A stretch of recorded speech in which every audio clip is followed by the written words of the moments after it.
மக்களுக்கு சகிக்க முடியாத பிரச்சனைகளை தரும் இதே ஆட்சியாளர்கள் திரும்ப திரும்ப எப்படி ஆட்சிக்கு வருகிறார்கள் என்று நாம் தமிழர் ஒருங்கிணைப்பாளர் சீமான் வினவியுள்ளார்.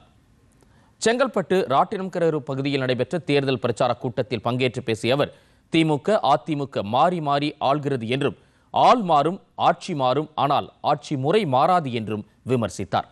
திமுக வந்தாலும் டாஸ்மாக் இருக்கும், அதிமுக வந்தாலும் டாஸ்மாக் இருக்கும் என்றும், இதேபோல யார் வந்தாலும் பசி இருக்கும், பஞ்சம் இருக்கும், வேலையின்மை இருக்கும் என்றும் குறிப்பிட்டார்.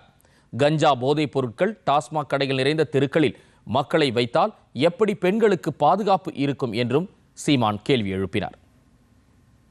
மாறி மாறி ஆள் மாறி மாறி வருவார்களே ஒழிய ஆட்சி முறை மாறாது, அப்படியே தான் இருக்கும்.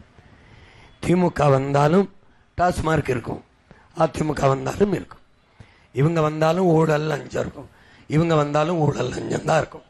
இவங்க வந்தாலும் வளங்களை எல்லாம் கொள்ளையடிச்சு கொண்டு போவாங்க, இவங்க வந்தாலும் எல்லாத்தையும் கொள்ளையடிச்சு கொண்டு போவாங்க. இவங்க வந்தாலும் நமக்கு வறுமை இருக்கும், பசி இருக்கும், பஞ்சம் இருக்கும், ஏழ்மை இருக்கும், வேலையின்மை இருக்கும்.